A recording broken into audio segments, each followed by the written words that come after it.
Hello class, this is Nidhi and आज हम शुरू करते हैं हमारा बायोलॉजी का second chapter sexual reproduction in flowering plants.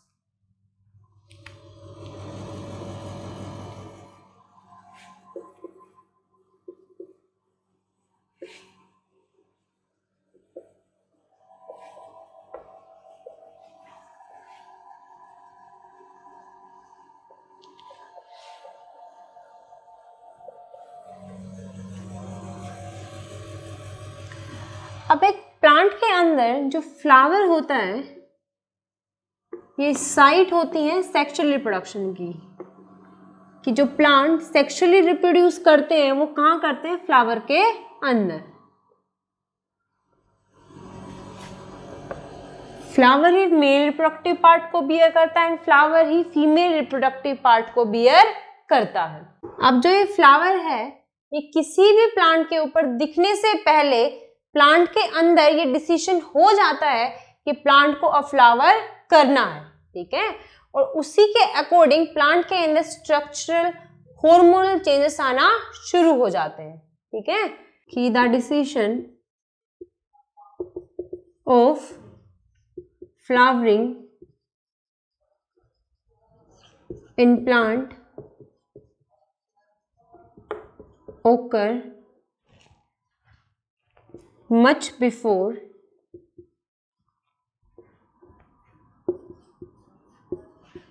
the flower appear, ठीक है। अब प्लांट के ऊपर इनफ्लोरेसेंस होती है। इन्फ्लोरेसेंस क्या होती है? Arrangement of flower.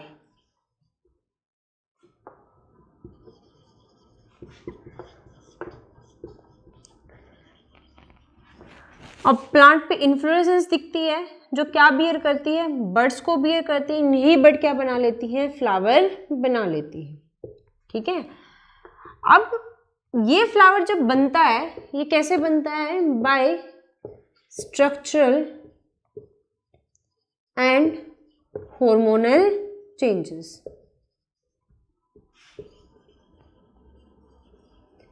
And ये structural hormonal changes क्या करते हैं? Develop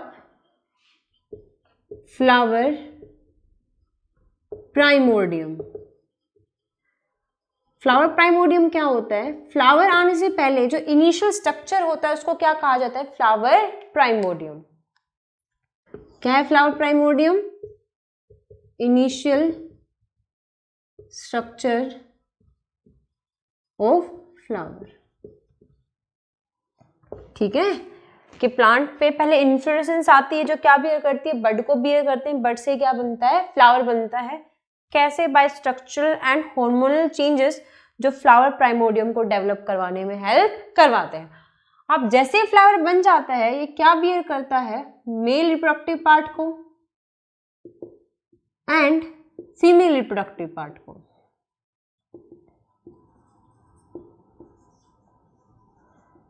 अगर एक बाइसेक्सुअल फ्लावर है, यूनिसेक्सुअल फ्लावर है, या तो आइदर मेल को बियर करेगा या फिर फीमेल को बियर करेगा।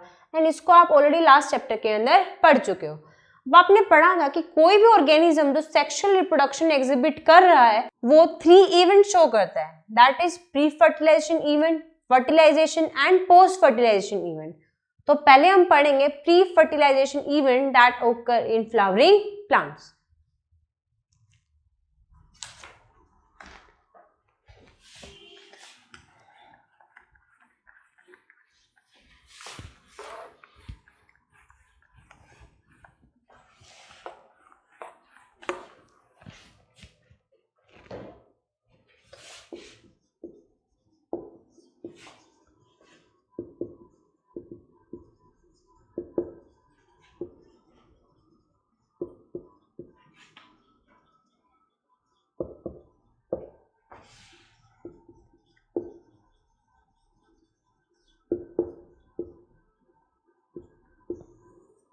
अब प्री फर्टिलाइजेशन में सबसे पहला क्या आया था? गैमेटोजेनेसिस। अब जो ये गैमेटोजेनेसिस है, ये 2 में क्लासिफाइड होती है, माइक्रोस्पोरोजेनेसिस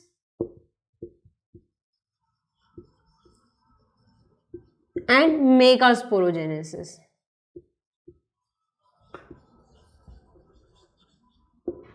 माइक्रोस्पोरोजेनेसिस क्या होती है? ये फॉर्मेशन होती है पोलन ग्रेन की, एंड ये किसकी फॉर्मेशन है? Formation of female gamete. Clear है इतना कि जो गैमेटोजेनेसिस है वो दो में क्लासिफाइड होती है, माइक्रो एंड मेगा। ठीक है, माइक्रो का मतलब पोलन ग्रेन की फॉर्मेशन एंड मेगा का मतलब फीमेल गैमेट की फॉर्मेशन। अब माइक्रोस्पोरोजेनेसिस एंड मेगास्पोरोजेनेसिस को डिटेल में पढ़ने से पहले हमें जो मेल रिप्रोडक्टिव पार्ट है एंड फीमेल रिप्रोडक्टिव पार्ट है उसका स्ट्रक्चर पता होना चाहिए। ठीक है, तो मूव करते हैं स्ट्रक्चर के ऊपर। किसका स्ट्रक्चर? मेल रिप्रोडक्टिव पार्ट का। क्या होता है mail reproductive part? This is structure of male reproductive part. क्या होता है मेल रिप्रोडक्टिव पार्ट? स्टेमन। ठीक है, अब जो स्टेमन होता है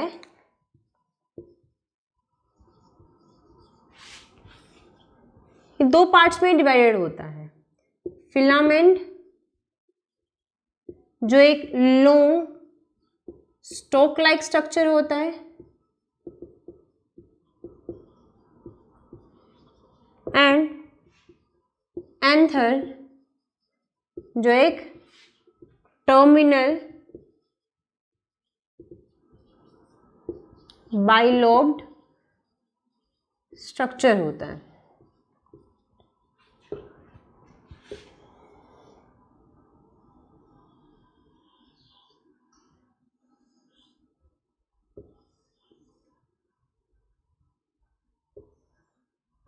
ठीक है, ये फिलामेंट है एंड ये एंथर है। अब इसमें दो लोब है, एक ये और एक ये। तो anther terminal and bilobed structure होता है and filament long stock like structure होती है जो क्या करती है? एंथर को होल्ड करती है। अब जो एंथर है, क्या बताया मैंने आपको? ये बाइलोब्ड स्ट्रक्चर होता है। बाइलोब का मतलब है दो लोब्स होते हैं एंड दोनों लोब्स बियर करते हैं टू थीका, एंड इसी वजह से इन लोब्स को कहा जाता है डाइथीकस।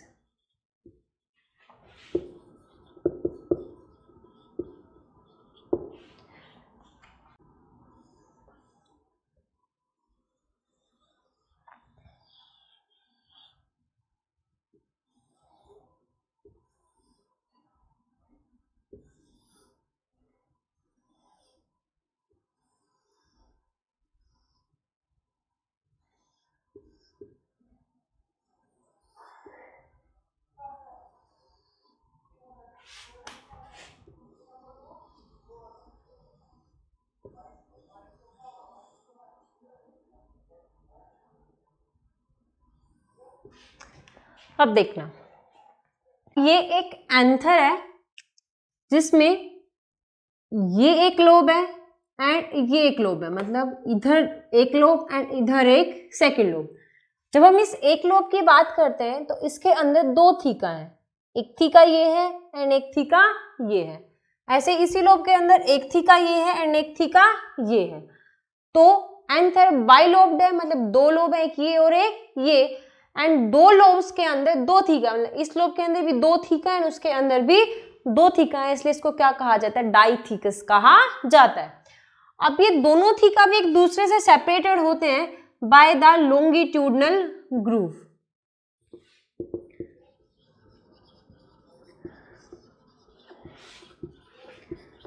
सेपरेट्स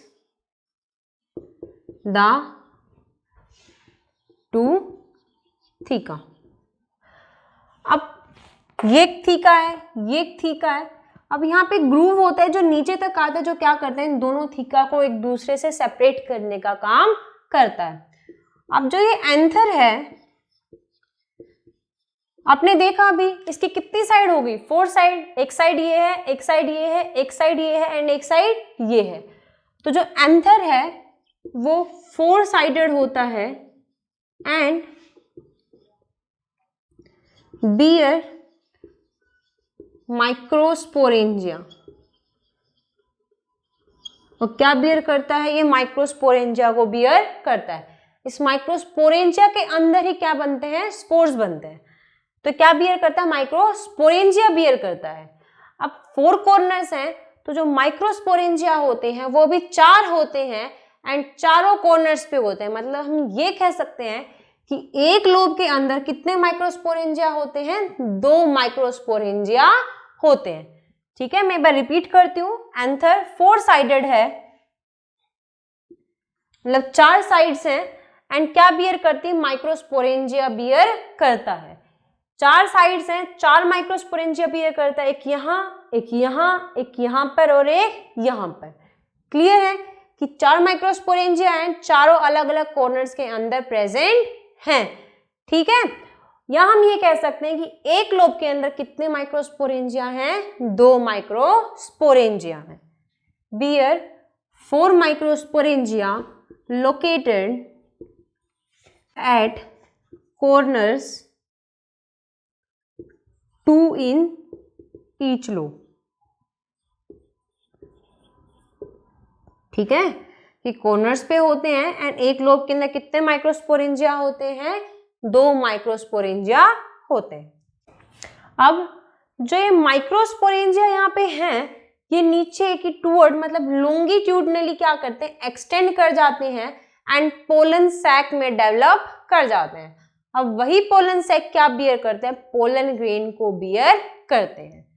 ठीक है, कि एंथर के अंदर 2 लोब होते हैं, 2 लोब के अंदर 2-2 थीका होते हैं, मतलब टोटल 4 थीका हो गए हैं एंड 4 माइक्रोस्पोरेंजिया होते हैं यहाँ पर सेंटर में, जो क्या करते हैं नीचे के टूवर्ड, मतलब एक यहाँ पर, एक यहाँ पर, एक यहाँ एंड एक यहाँ, नीचे लॉन्गिट्यूडनली एक्सटेंड कर जाते हैं एंड पोलन सैक में कन्वर्ट हो जाते हैं, जो क्या बियर करते हैं, पोलन ग्रेन को बियर करते हैं।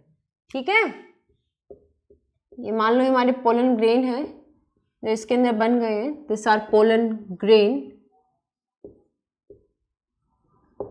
And this are pollen सैक्स।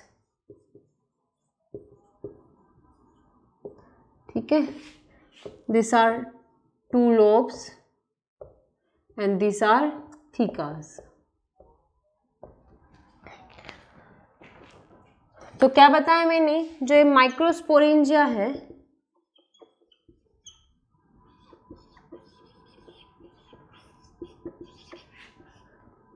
Extend longitudinally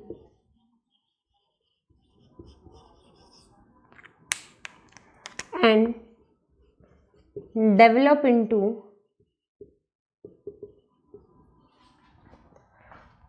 pollen sac which bear pollen grain।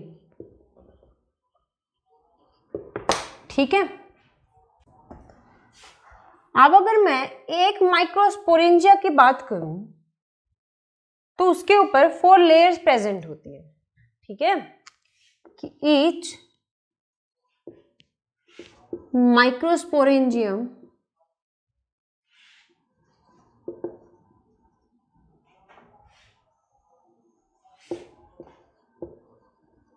Bears 4 layer, 4 layer होती है। सबसे पहले आती है आउटर एपिडर्मिस, देन आती है एंडोथीशियम,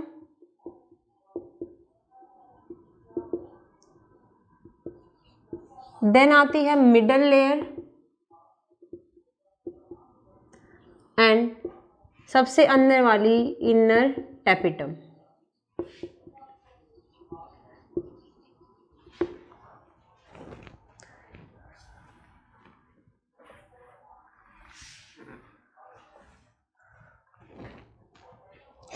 जो ये बाहर वाली 3 लेयर है ये तो प्रोटेक्टिव इन फंक्शन होती है, मतलब प्रोटेक्शन का काम करती है।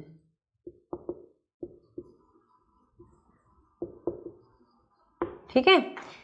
लेकिन जो ये इनर टैपिटम है इसके पास डेंस साइटोप्लाज्म होता है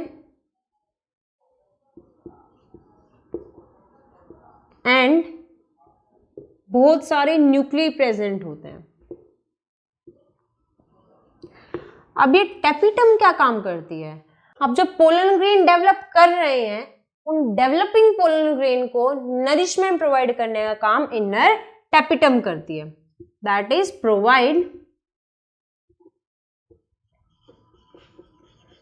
nourishment to developing pollen grains.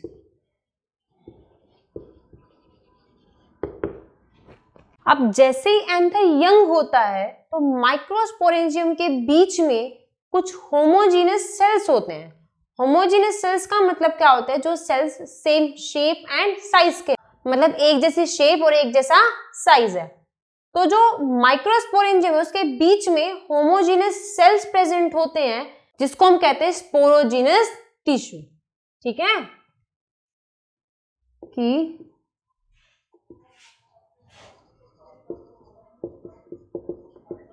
क्या बताया मैंने आपको? Sporogenous tissue the group of cell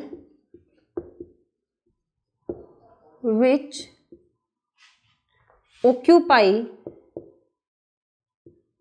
the center of microsporangium।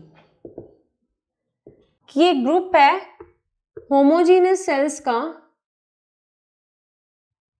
जो क्या करता है? माइक्रोस्पोरेंजियम का सेंटर ऑक्यूपाई करता है। ठीक है। अब जो स्पोरेंजिनस टिश्यू है इसके हर सेल के पास एबिलिटी होती है कि वो मियोसिस जाके माइक्रोस्पोर टेट्राड की फॉर्मेशन कर सके। Its each cell have ability to form microspore tetrad by meiosis. अब माइक्रोस्पोर टेट्राड क्या हुआ? मैंने आपको लास्ट चैप्टर में बताया था कि जैसे कोई भी सेल मियोसिस जाता है तो मियोसिस कंप्लीट होने के बाद एक सेल से 4 सेल्स की फॉर्मेशन होती है। अब वो जो 4 सेल का ग्रुप होता है उसको हम क्या कहते हैं? Microspore tetrad. अब इस टेट्राड से क्या बनते हैं? पोलन ग्रेन बनते हैं। ठीक है। क्या बनते हैं? इससे पोलन ग्रेन बनते हैं। मतलब यही माइक्रोस्पोर टेट्राड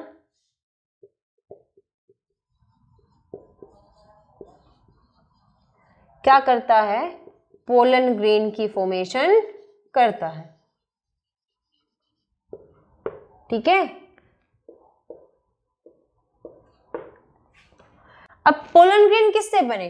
स्पोरोजिनस टिश्यू के सेल्स से बने हैं। इस वजह से जो स्पोरोजिनस टिश्यू के सेल्स हैं उनको कहा जाता है माइक्रोस्पोर मदर सेल्स या फिर पोलन मदर सेल्स। ठीक है। So the cells of sporogenous tissue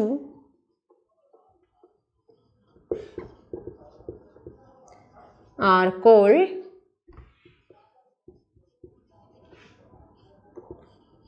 microspore mother cell और इनको हम कह सकते हैं पोलन मदर सेल। इसको हम शॉर्ट फॉर्म में MMC भी लिख सकते हैं। इसका मतलब माइक्रोस्पोर मदर सेल थे, ये क्या गए? मियोसिस गए एंड क्या बनाया इन्होंने? माइक्रोस्पोर टेट्राड बनाया। टेट्राड मतलब 4 सेल का ग्रुप। ये थे 2N। माइक्रोस्पोर टेट्राड कैसा है? N। ये सारे सेल सेपरेट हो गए एंड क्या बन गए? पोलन ग्रेन बन गए। इसी को हम क्या कहते हैं? माइक्रोस्पोरोजेनेसिस कहते हैं। जो मैंने आपको थोड़ी देर पहले ही डिफाइन किया था कि the formation of pollen grain. लेकिन वो पोलन ग्रेन बने किससे? वो बने हैं माइक्रोस्पोर मदर सेल से।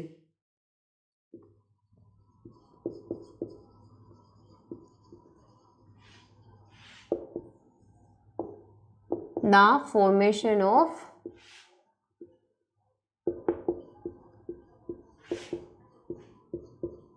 pollen grain from microspore mother cell, इसको हम क्या कहते हैं? माइक्रोस्पोरोजेनेसिस।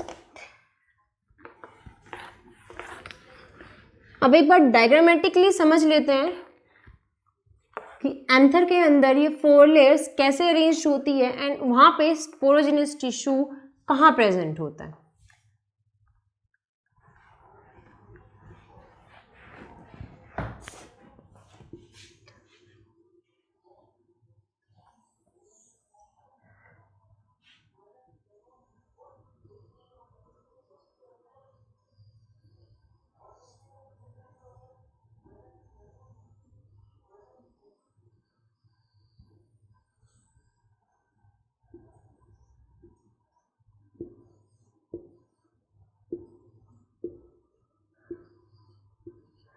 तो ये वो स्ट्रक्चर है जो आपने एंथर का ऊपर देखा था, ठीक है? अभी बनाया था मैंने इधर।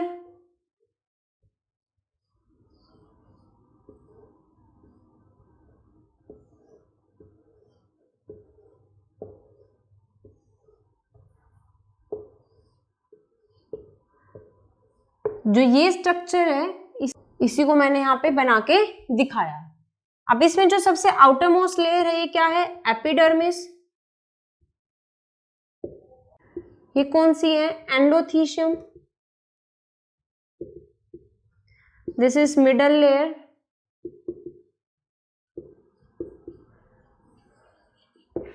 And this is tapetum.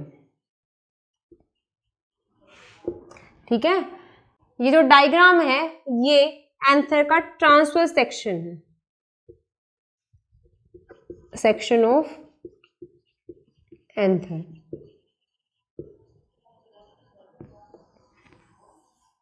And जो ये सेंटर में है, ये तो टैपिटम आ गई, टैपिटम के सेंटर में जो ये है ये होती है स्पोरोजिनस टिश्यू। ठीक है, कि जो बाहर वाली लेयर है वो epidermis, then comes the endothecium, then the middle layer. ये 3 तो होगी प्रोटेक्टिव इन फंक्शन। देन आती है टैपिटम, ये भी टैपिटम, ये भी टैपिटम, ये भी टैपिटम एंड ये भी टैपिटम। इस टैपिटम के अंदर कौन है? Sporogenous tissue. अभी पता है मैंने आपको, स्पोरोजिनस टिश्यू का हर सेल क्या होता है? माइक्रोस्पोर मदर सेल होता है जो पोलन टेट्राड बनाता है, जिससे पोलन ग्रेन की फॉर्मेशन होती है। मतलब यहाँ पे क्या बन रहे हैं? पोलन ग्रेन बन रहे हैं। अब उन्हीं डेवलपिंग पोलन ग्रेन को नरिशमेंट कौन प्रोवाइड करती है? ये टैपिटम प्रोवाइड करती है। क्लियर है इतना आप सबको? तो ये हो गया आपका structure of male reproductive part in flowers, that is stamen. कल हम पढ़ेंगे पोलन ग्रेन का स्ट्रक्चर एंड पोलन ग्रेन की फॉर्मेशन, दैट इज माइक्रोस्पोरोजेनेसिस को। आज के लिए इतना ही। Please don't forget to subscribe and hit the bell icon.